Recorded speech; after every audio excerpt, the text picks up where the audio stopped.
table ronde en posant une question qui va certainement vous paraître en décalage puisqu'on parle de technologie.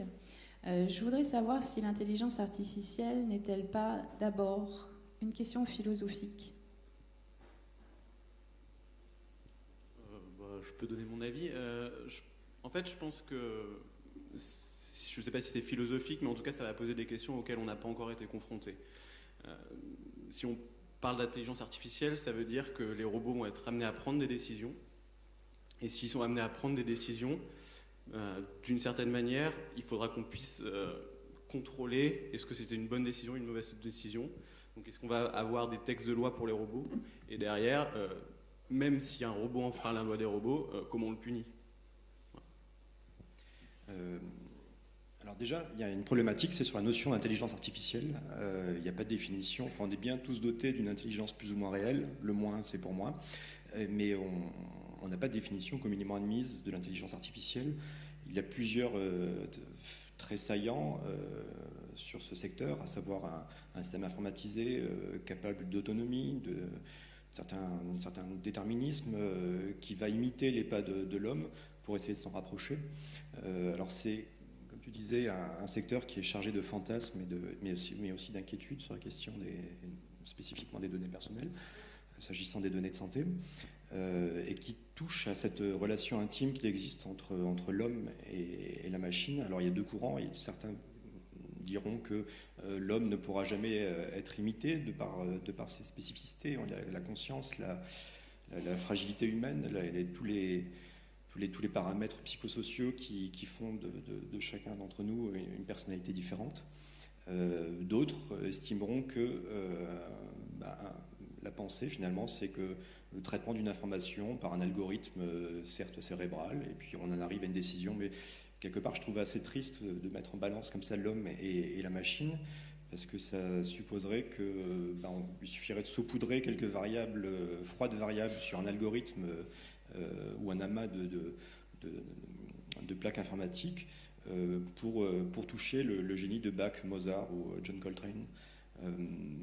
Et ça, j'ai un petit peu de mal à le voir parce que l'humanité est une et entière, et voilà, j'ai un petit peu de mal à faire cette assimilation-là. Le terme même d'intelligence artificielle, je crois que le concept très important là-dedans, c'est celui d'artificiel. Alors moi, j'ai pas de religion par rapport à l'intelligence artificielle. En fait, ce qui m'importe, c'est que ça me permette de résoudre des problèmes. Ça me permette en fait de résoudre avec d'autres techniques des problèmes qu'on ne savait pas résoudre jusqu'ici.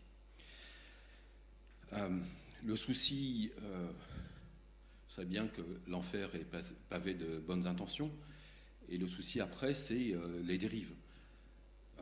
Mais les hommes dérivent aussi. On a des hommes très intelligents qui ont dérivé. Donc on a les mêmes risques avec la machine.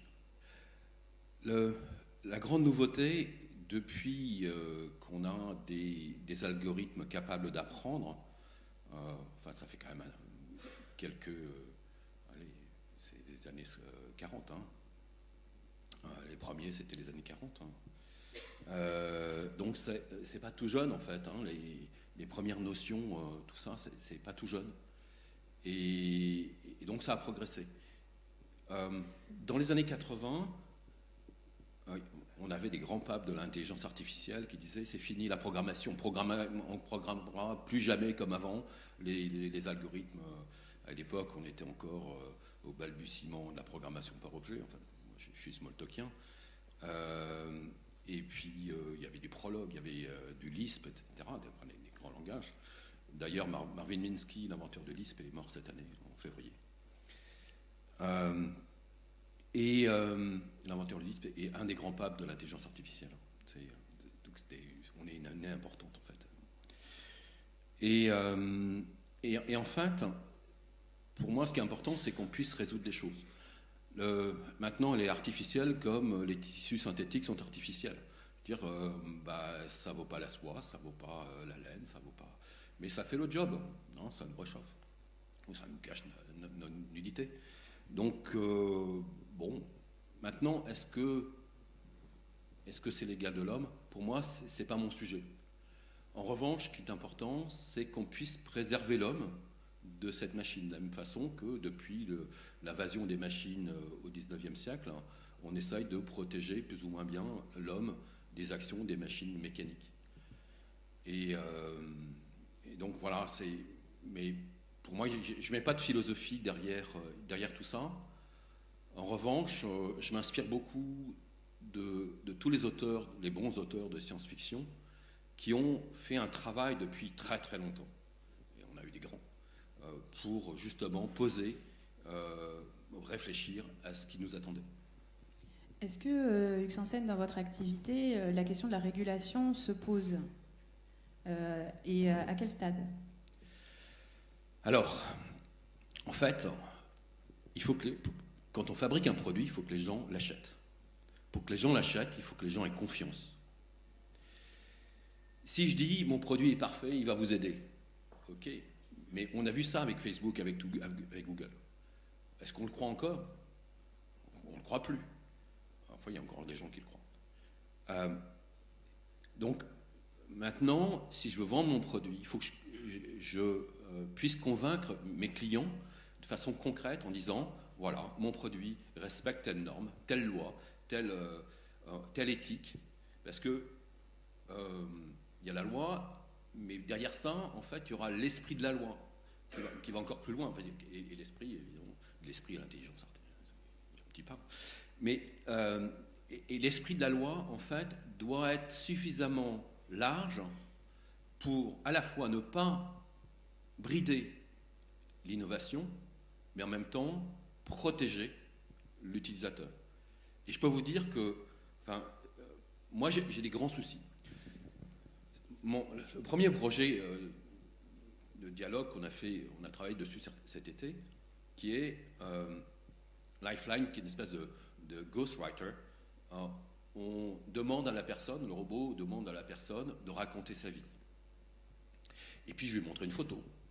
Et puis je vois sur la photo, oh, je vois Marc Ries, ou Marc Ress, comme il a dit qu'on pouvait dire les deux. Quel con celui-là! Mais quel con! Sauf que Marc a le clone de ma Roberta. Et les deux ont échangé leur savoir. Et puis on échange aussi la même photo, puisqu'on veut savoir des choses sur la vie des autres. Parce que le but sur un robot d'assistance, c'est d'aider les gens à sortir de leur solitude, de pouvoir parler, de faire travailler leur cerveau pour toujours éviter la déficience, ou reporter au plus tard la déficience cognitive, et permettre en permanence de replacer la mémoire dans des espaces du cerveau qui sont intacts si une partie est déjà touchée. Et puis la Roberta de Marc lui dit, mais il paraît que tu es un con. Et c'est Hugues qui m'a dit ça.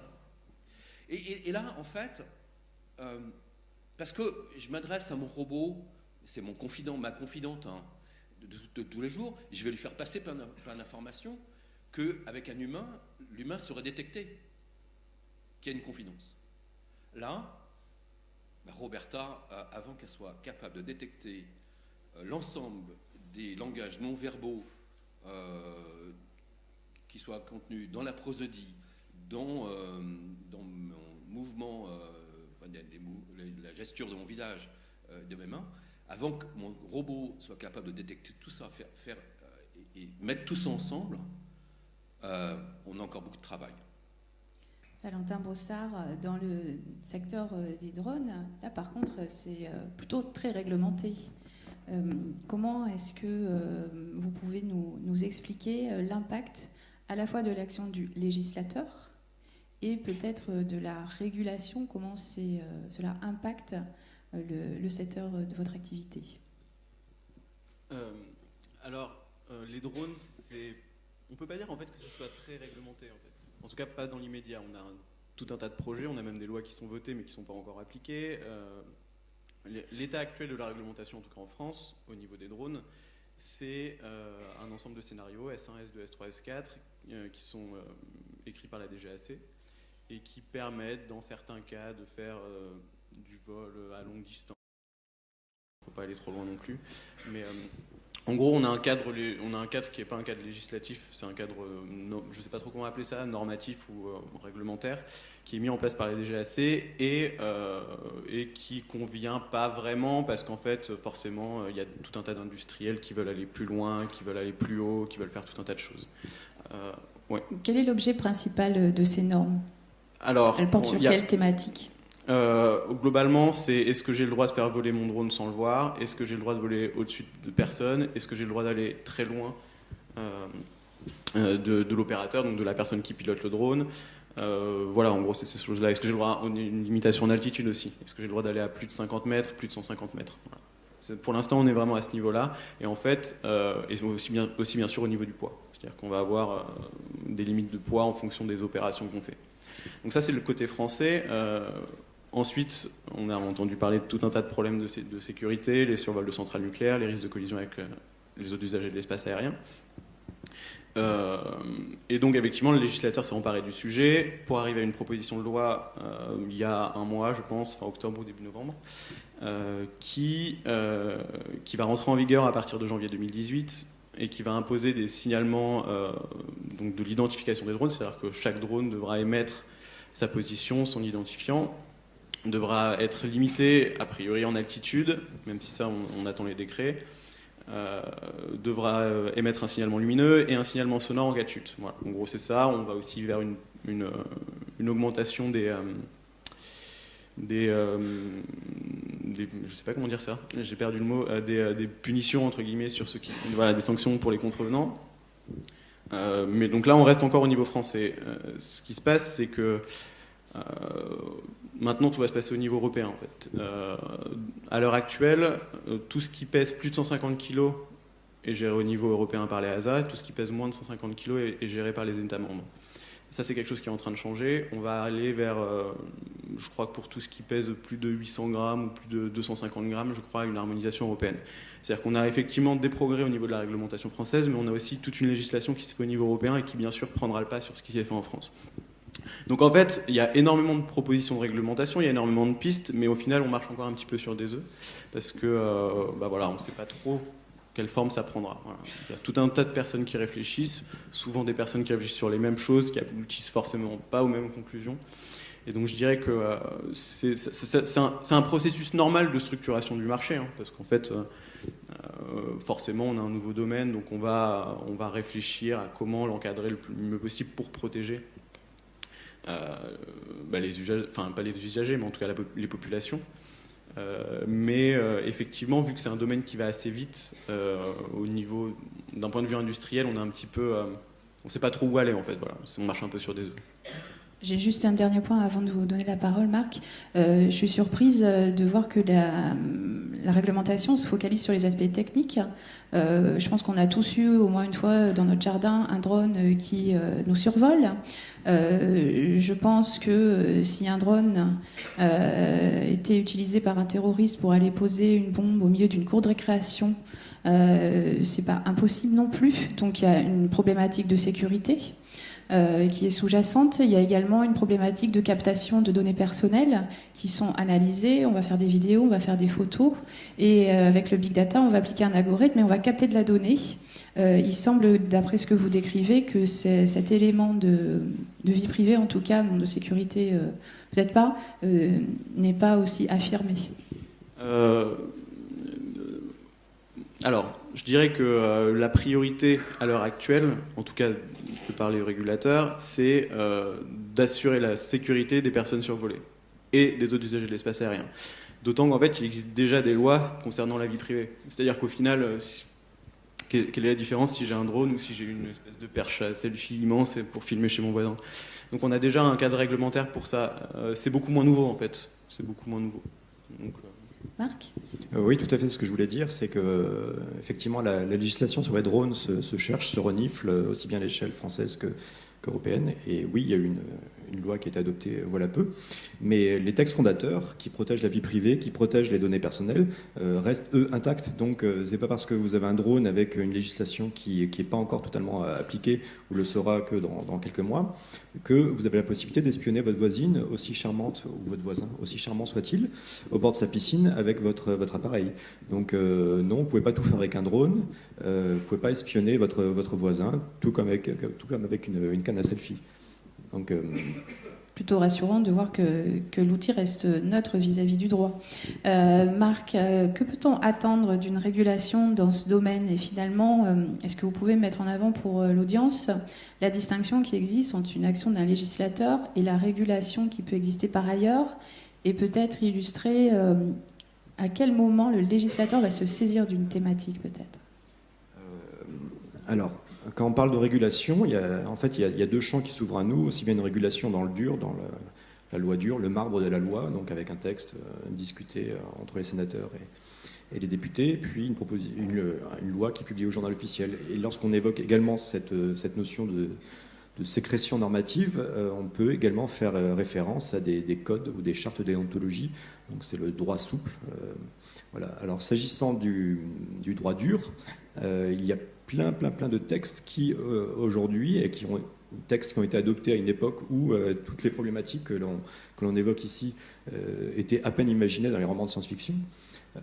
Donc tout plein de textes qui existent et qui peuvent trouver à s'appliquer dès lors qu'on a une problématique de sécurité ou de dommages causés par un outil, quand bien même serait-il mu par un automatisme ou une autonomie.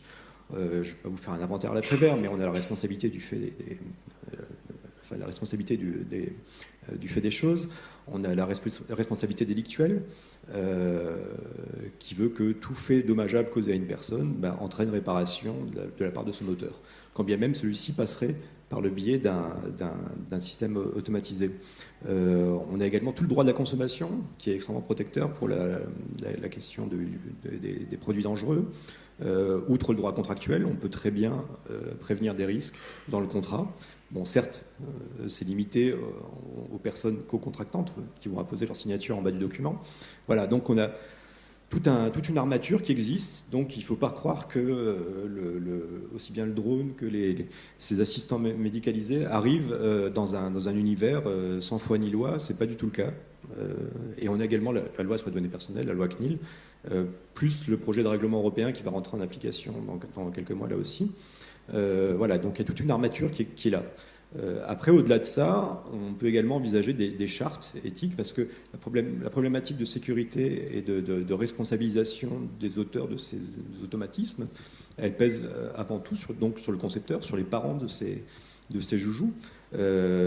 Donc, dès lors qu'on aborde cette question-là, on peut aussi envisager de la signature de chartes éthiques. Et d'ailleurs, ça a été proposé lors d'une proposition de résolution déposée au Parlement européen. Une résolution, ça n'a pas un cadre normatif dur, c'est une simple déclaration politique, mais qui a un certain poids parce qu'elle est votée par les eurodéputés. Et en mai 2016, je crois, plusieurs eurodéputés, comme ça, ont proposé l'établissement d'une espèce de charte éthique où seraient mis en avant comme ça les bienfaits de l'intelligence artificielle et de la robotisation, afin de prévenir également les malfaits, entre guillemets, de cet univers. On voit très souvent dans les projets européens la dimension éthique et juridique s'entrecroiser. Hugues Sansen, est-ce que l'absence de cadre juridique ou le fait qu'il n'y ait pas de cadre juridique spécifique à une nouvelle application technologique du point de vue de l'industriel et à l'échelle d'un marché européen, par exemple, est plutôt un frein à son déploiement, ou alors, au contraire, un levier pour occuper un espace qui est vacant? D'abord, quand on fabrique quelque chose, on a besoin de visibilité.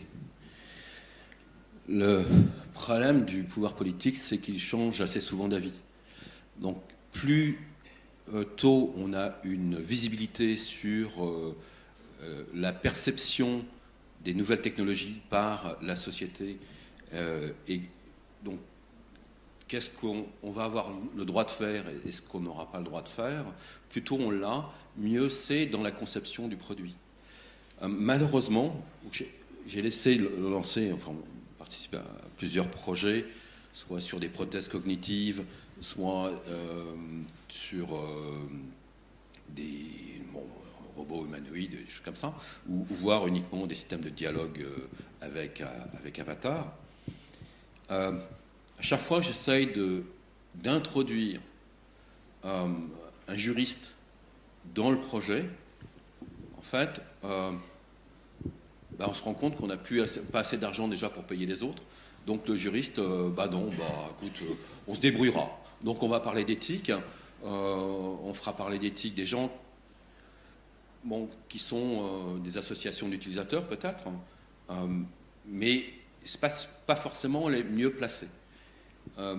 Et puis il y a l'éthique, certes, et puis il y a l'aspect législatif aussi, qui est très important. Enfin, moi, je me suis fait refuser des projets dans le domaine médical. Parce qu'il n'était pas légal. Et d'ailleurs, Nathalie m'a dit à l'époque, écoute, passe tout de suite à ton plan B. Mais maintenant, il devient légal, ou plus ou moins. En tout cas, c'est légal dans d'autres pays. Et puis un autre, le plan B, qui était lui légal, mais le Conseil de l'ordre à l'époque a dit non, ça passera, non, surtout pas, ce genre de choses. Et donc, en fait, c'est un vrai problème, parce qu'on bouillonne d'inventivité, et puis brusquement, on se rend compte que soit les gens adaptent les textes à leur vision, et puis une fois qu'une personnalité a parlé, de toute façon, le mal est fait, quoi. Enfin, il va se passer beaucoup de temps avant qu'on puisse revenir. Et donc, je pense que dès le départ, en fait, il faut vraiment intégrer à la fois la législation existante, mais aussi l'évolution à voir donc dans le projet, voir dans le projet quelle sera l'évolution de tout l'environnement législatif, parce que évidemment un projet ça met du temps à sortir, et qu'au moment où il sera sorti, si l'environnement législatif a changé, on met tout à la poubelle. Donc ça, pour moi, il faut le mettre dès le départ. Et j'ai vu pas mal de gens lancer des projets où on récupérait de la donnée, mais les gens sont consentants, pardon. Et puis, c'est pas une justification. Et dans le cadre d'un robot d'assistance, a priori les gens sont consentants, mais en fait on ne se rend pas compte de toutes les répercussions qu'il peut y avoir derrière. Moi-même, je ne m'en rends pas compte. Enfin, j'ai peut-être un peu plus d'avance parce que j'ai pas mal réfléchi sur le sujet, parce que ça fait quand même quelques dizaines d'années que je travaille sur l'intelligence artificielle, mais en même temps, il y a des choses auxquelles je ne sais pas répondre, et je ne suis pas le seul. Valentin Brossard, dans votre secteur, est-ce que l'usage donc de la technologie du drone et donc ces mésusages sont intégrés à la problématique selon vous? Est-ce qu'il faut se projeter dans ce qu'on va pouvoir faire des drones? On voit qu'on peut en avoir pour maintes applications très concrètes. Et donc, est-ce que ces multiples usages qui sont en train de se développer, voire ceux qu'on peut imaginer à l'avenir, font d'ores et déjà partie de votre spectre? C'est-à-dire de notre spectre Dans votre activité, est-ce que toutes les différentes applications sont projetées? Est-ce que vous les identifiez? Comment vous travaillez sur ces hypothèses? Qu'est-ce que vous en faites ensuite? Et comment vous permettez qu'elles se fassent concrètement? Oui, alors la particularité de nos produits, je suis tenté de dire, c'est qu'on fournit ce qui est nécessaire à l'ensemble des drones. C'est-à-dire que nous, on ne va pas être sûr de l'application, on va vraiment être sur ce qui fait voler le drone. C'est-à-dire décollage, atterrissage, navigation, stabilisation, tout ce genre de choses. C'est-à-dire que nous, on n'a pas... Bien sûr, on a une veille sur les différents types d'applications, mais on n'est pas amené à développer spécifiquement pour une opération particulière. C'est-à-dire que... il y a tout un tas d'opérateurs qui savent très bien ce qu'ils veulent faire. Si c'est pour faire de la photogrammétrie, si c'est pour faire de la livraison, ils savent très bien ce qu'ils veulent faire. Ce qu'ils veulent, c'est des choses sûres pour garantir que le drone ne va pas tomber dessus. Nous, c'est ça qu'on fournit. On ne va pas arriver à en faire une pince de livraison ou une caméra photogrammétrique.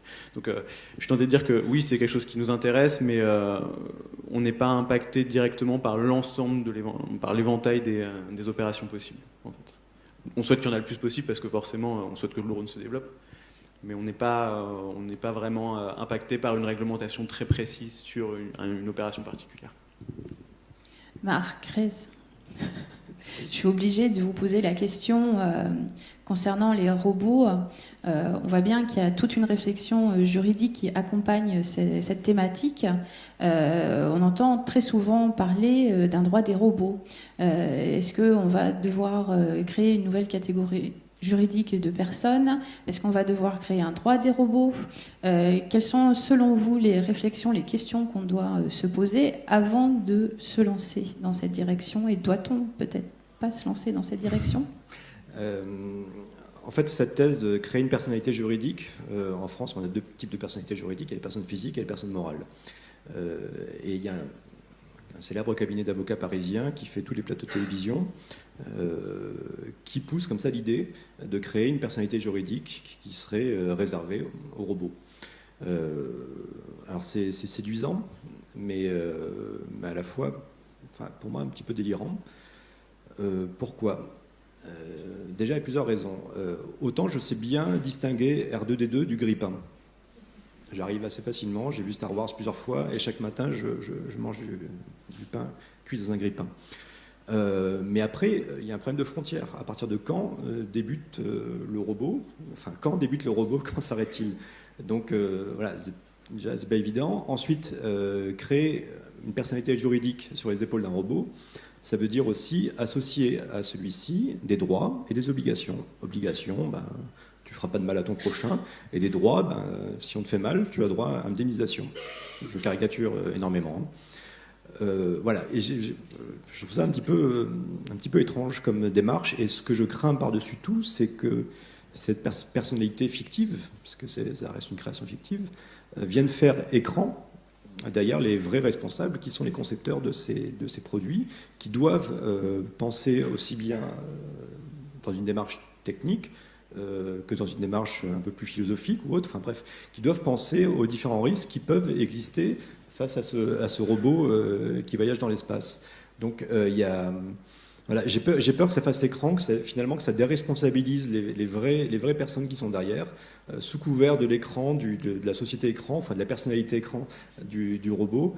Et voilà. Et donc le c'est pas moi, c'est l'autre, je trouve que c'est extrêmement dangereux. Et le c'est pas moi, c'est l'autre, enfin, je vous assure, devant les tribunaux, c'est quelque chose que vous entendez souvent. Dès lors que vous avez un GAFA, un Google, Amazon, Facebook, Microsoft, enfin tous ces géants américains qui sont poursuivis en France, systématiquement, ils nous disent que non, le droit français ne s'applique pas, c'est le droit américain. Non, le droit sur les données personnelles ne s'applique pas, c'est le droit américain, etc. etc. Ou alors c'est un processus automatisé, donc je suis pour rien. Et cette notion de processus automatisé, par exemple, Google avait été poursuivi voilà quelques années pour son service de Google Suggest. Vous savez, quand vous êtes sur Google et vous tapez les premiers caractères d'une requête, automatiquement Google vous calibre, vous propose différentes solutions pour compléter cette requête-là. Et ça, c'est analysé à partir des milliards de requêtes qui sont prélevées ou en tout cas recueillies chaque année dans ces services-là.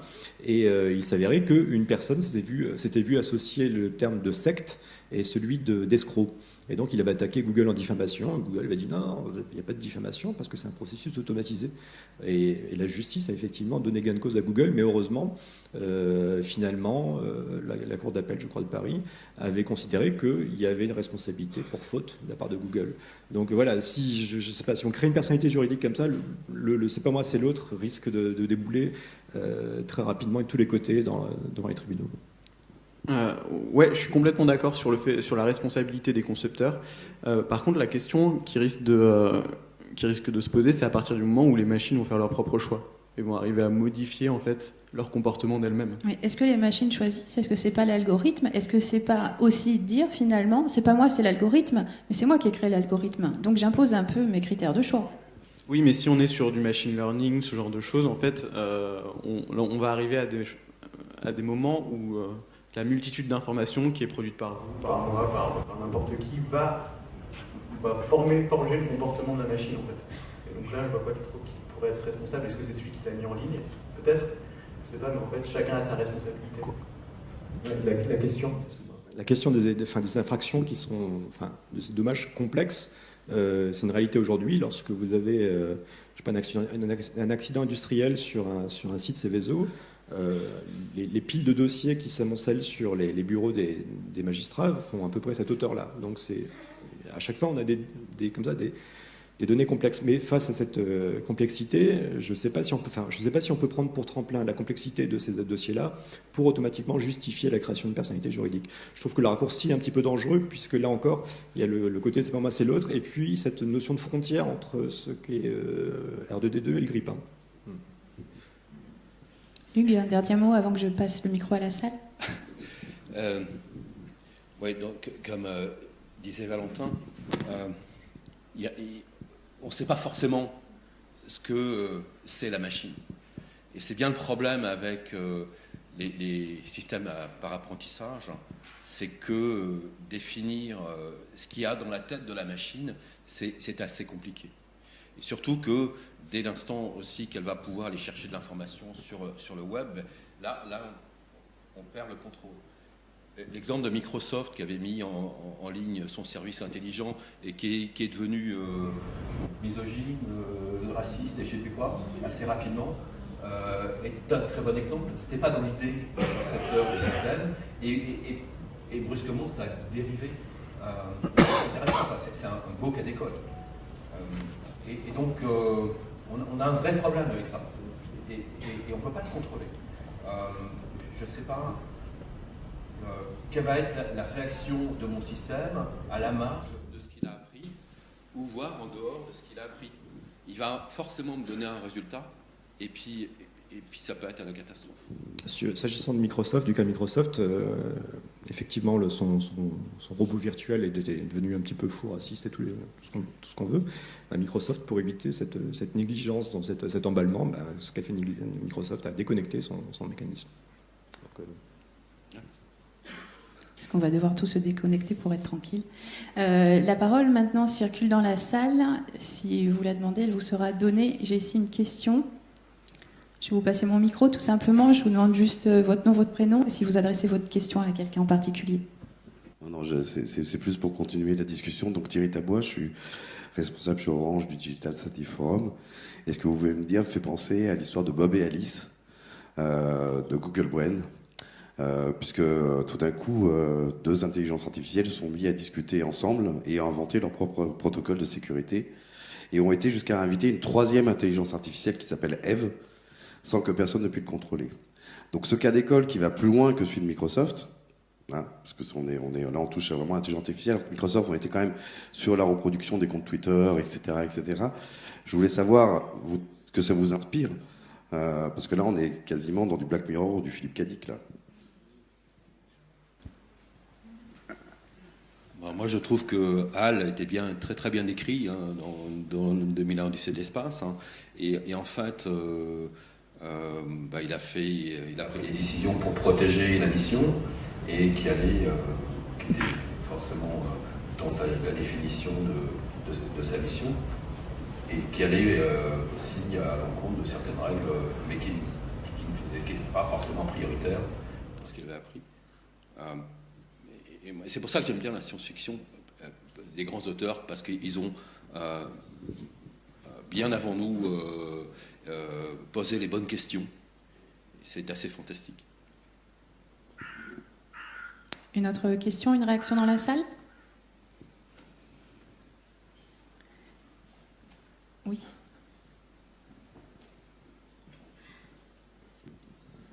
Bonjour, je m'appelle Oriane Reverdel, je suis étudiante à GEM mais aussi à l'ENSIMAG. J'aimerais savoir si vous savez au Japon ce qui se passe au niveau de la juridiction justement, parce que les robots font presque partie intégrante de la société. Alors, moi ça va être bref, non je ne sais pas, je ne connais pas la législation. japonaise. J'ai déjà du mal à embrasser toute la législation française, mais je me renseignerai. Moi non plus. Cette année, en fait, avec les élèves du Master Big Data, on s'est focalisé sur les Terms of Use et politiques de confidentialité de vos interfaces de navigation préférées et de vos applications préférées. Donc c'était la thématique de cette année. Et on ne s'est pas lancé dans une étude de droit comparé. Mais effectivement, c'est tout à fait la problématique. On trouve très souvent des personnes avec un robot comme ils baladeraient leur propre chien. Donc effectivement, malheureusement, non. Réaction ? Oui. Une question. Merci, Serge Chodoplatov. Je vous conseille, il y a une excellente interview d'Ishiguro sur ce sujet-là, qui explique très bien, donc Ishiguro, les robots humanoïdes à Osaka, qui explique très bien la philosophie. Il dit au Japon, tout a une âme. Il dit même le microphone a une âme. Donc les robots ont une âme, donc les robots sont nos amis. Alors, je ne sais pas comment la législation s'applique à ça, mais je crois que pour le peuple japonais, les robots font partie intégrante d'un écosystème affectif. Et ils ont une âme, quoi. Voilà, qui s'attache à notre âme et qui est la force d'aimer. Tout est question de perception. Dans les arts lyriques, un instrument n'a pas d'âme, même si on souffle dedans. Les violons. Plus de questions ? Questions subsidiaires. Qu'est-ce qu'il faut faire ? Est-ce qu'il faut laisser le marché se réguler par lui-même ? Qu'est-ce qu'on risque ? Je ne sais pas, la main invisible du marché a plusieurs fois donné des baffes assez douloureuses. Donc, non, je pense qu'il faut prendre espoir sur les différents socles normatifs qui existent. Je vous dis, dans quelques mois, on aura une directive sur les données, un règlement sur les données personnelles qui va rentrer en application et qui oblige notamment à recueillir un consentement éclairé dans toute l'Europe des citoyens, qui va territorialiser en Europe également les traitements de données personnelles effectués par un acteur, quelle que soit sa localisation dans le monde. C'est-à-dire que même si vous êtes un Google ou un Microsoft opérant depuis les États-Unis, le seul fait de traiter de données personnelles d'Européens imposera l'application de la norme européenne. Pareillement, il y aura une obligation de notification des failles de sécurité. Et ça va être très très bien et très, très utile. Cette obligation existe aujourd'hui dans la loi CNIL et elle ne pèse que sur les fournisseurs d'accès. Demain, ça sera généralisé à tout le monde. Donc il y aura vraiment une obligation et les CNIL vont monter, enfin les CNIL, en tout cas les autorités de contrôle, vont monter comme ça en compétences. Et voilà, il y a quand même des données qui sont ultra sensibles. Je pense aux données des mineurs, je pense aux données de santé. Voilà, on a une législation qui est solide, qui est claire, nette là-dessus.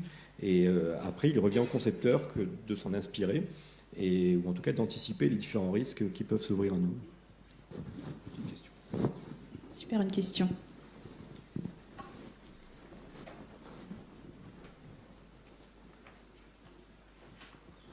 Oui, bonjour, Catherine Pettenati, je suis enseignante en RH. Voilà, ma question c'était à propos de la CNIL. Je voulais savoir si au niveau des législations européennes, tous les pays européens ont un système identique à celui de la CNIL ou pas. Eh bien non, justement, et c'est le charme du projet de ce règlement européen qui est d'application directe et qui va unifier en une seule et même législation toutes celles qui sont disséminées dans les États membres. Et donc ça va casser ce principe, ce réflexe de forum shopping qu'on connaît bien notamment en fiscalité, d'où les charmes de l'Irlande, du Luxembourg, du sandwich néerlandais, etc. Donc tout ça sera normalement fini. Donc les géants américains n'auront plus d'intérêt à aller plutôt ici que là en reniflant les charmes de telle ou telle législation locale. Donc demain, ça sera unifié.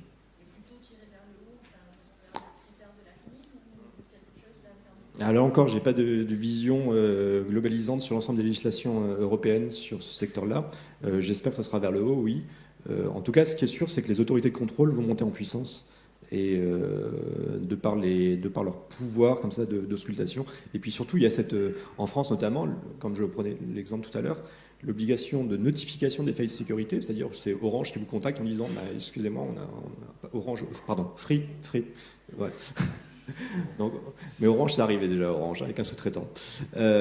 Donc Orange ou Free ou SFR, peu importe, va vous contacter pour vous dire, voilà, on a un petit peu merdouillé, ils vont vous dire ça avec les termes, mais il y a une fuite de données personnelles qui vous concerne. Bon, demain, ça sera généralisé à l'ensemble des opérateurs traitant dans leurs mains de ce pétrole numérique. Pour compléter ce point, le règlement européen qui est directement applicable à partir de 2018 fait qu'automatiquement tous les pays vont devoir se conformer au contenu. Il y a des points très positifs dans ce règlement tels que la portabilité des données qui fait que vous changez de prestataire, vous emportez vos données avec vous. Il y a aussi un droit d'opposition au profilage qui est particulièrement intéressant au regard de notre thématique. Et puis, il y a des pouvoirs de sanctions financières qui augmentent avec des peines qui vont jusqu'à 20 millions d'euros ou 4% du chiffre d'affaires global. Entre les deux, on prendra la plus lourde. Naturellement, ça reste une goutte d'eau dans l'océan des profits des GAFAM, mais il y a ces points positifs. Par contre, et sur le thème toujours de la régulation, on voit dans le règlement une certaine... la recherche d'un équilibre avec les outils de soft law, puisqu'on admet un transfert des données personnelles en dehors des accords négociés par la Commission avec les US, par des règles de conduite, des codes de bonne pratique qui deviennent légalisés finalement. Donc il y a des aspects très positifs pour les droits individuels des personnes, mais on voit quand même un certain équilibre du secteur privé qui a avancé un petit peu ses pions. Est-ce que c'est un mal ou un bien? Peut-être pas. Mais il faut rester vigilant. Justement, le lobbying est à la fois derrière nous, à la fois très présent, là, pendant les 2 années qui viennent, il va falloir se mettre en conformité avec le règlement. Et puis ensuite, il y aura les modalités d'exécution. Et effectivement, la thématique de protection des données personnelles, en particulier dans ce secteur, doit être prise dans une envergure beaucoup plus large, qui est celle de relations économiques internationales, en équilibre avec des négociations de traités internationaux sur les investissements, etc. Donc effectivement, il y a un aspect de lobbying. D'ailleurs, on va peut-être voir à la Maison-Blanche arriver certaines personnes, ex-chercheurs version Google, etc. Et puis, on a l'aspect de utiliser les outils derrière, y compris les outils juridiques, naturellement. Non, mais clairement, il y a eu une opération de lobbying extrêmement forte lors de la gestation du règlement européen. Et notamment, il y a un site qui est assez amusant qui s'appelle LobbyPlag. Je ne me rappelle plus l'extension, je crois que c'était .com, qui s'amusait à comparer les amendements portés, en tout cas poussés par les GAFAM, avec ceux pris sous le bras par les eurodéputés. Et c'est un miroir parfait. Je voulais juste signaler le travail tout à fait excellent que fait l'Office parlementaire d'évaluation des choix scientifiques et techniques, qui est un office commun à l'Assemblée nationale et au Sénat, et qui a fait un rapport en décembre 2015 sur les robots. Et je vous invite vraiment à regarder parce que les travaux qui sont faits là sont tout à fait passionnants. Les parlementaires qui y sont tous des scientifiques de haut niveau et ils font des tables rondes avec des experts et c'est eux qui doivent donner un avis sur les projets et propositions de loi. Donc regardez le travail qu'ils font, c'est vraiment extrêmement intéressant et quelque part réconfortant sur l'état de lucidité et de conscience de la classe politique. Une réflexion que vous m'aviez faite qui me revient par rapport au droit des algorithmes et au fait que la loi Macron est quand même en train de se saisir de la thématique. Ouais, la loi Macron sur la croissance et l'activité a effectivement introduit le concept de plateforme dans notre droit suite à un rapport du Conseil d'État portant sur le numérique, qui date il y a quelques années maintenant, 2014 je crois, je ne sais plus, qui introduit ce concept de plateforme et qualifié de plateforme toute entité, tout service en ligne, qui vient classer par algorithme des contenus. Donc c'est un peu vaste. Hein. Et dans une optique protection du consommateur, tous ces opérateurs, ces intermédiaires techniques, ont l'obligation notamment de révéler aux yeux de l'internaute les liens capitalistiques qui existent entre les personnes particulièrement bien, enfin éventuellement bien répertoriées sur les Google, Quant ou peu importe lesquels. Voilà, parce que la crainte de l'algorithme aussi, là, on parlé des questions philosophiques, mais ça a aussi une portée économique qui est juste monstrueuse.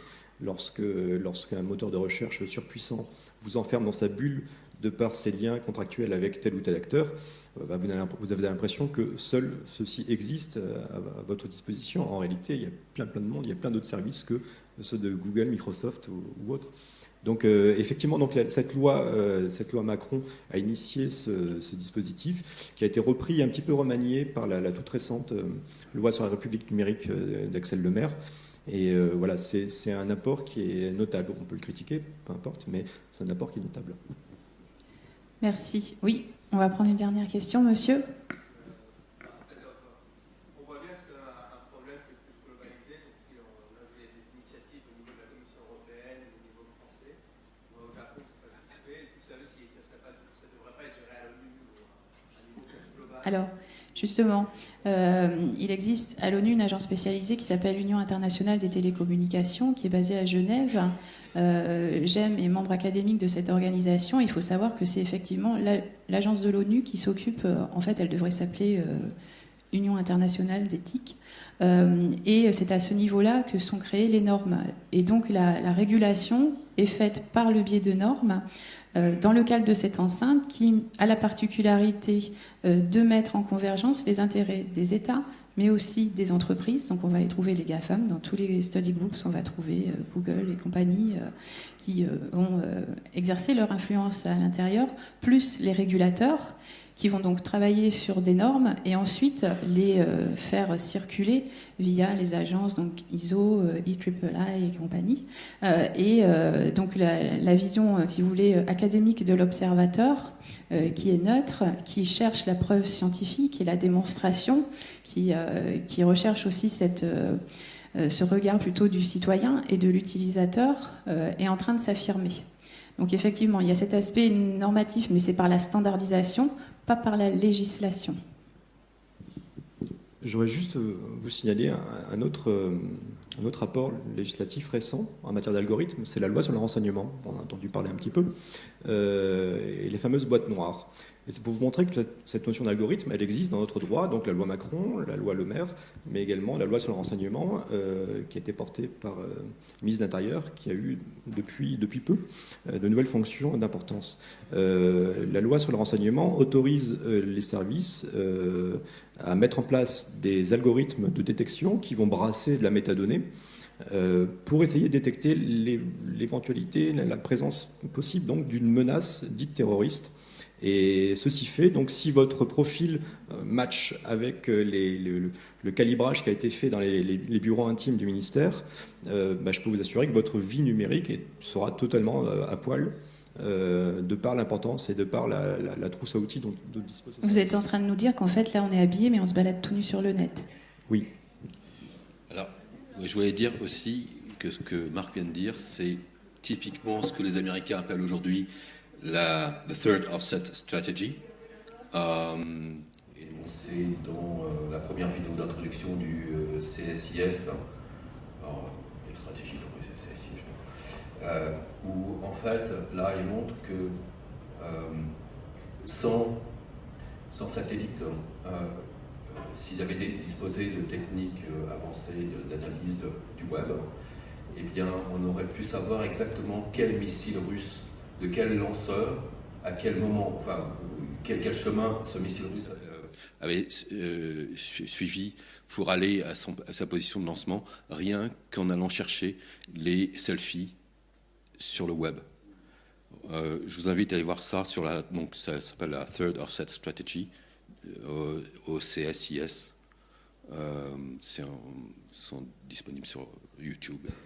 Je vais devoir clore cette table ronde. Je remercie naturellement nos panélistes pour avoir partagé leur expertise, leur point de vue, leurs ressources, également à toutes les personnes qui nous ont suivis. Si vous avez peur, c'est normal, mais vous inquiétez pas, on travaille dessus. Vous aurez encore peut-être plus peur cet après-midi avec une table ronde sur la cybersécurité et la e-santé à laquelle Federico Smith notamment participe. Je vous invite à nous rejoindre cet après-midi et puis on va s'arrêter là. Après les nourritures intellectuelles, je vous propose de nourrir votre corps. Merci à tous.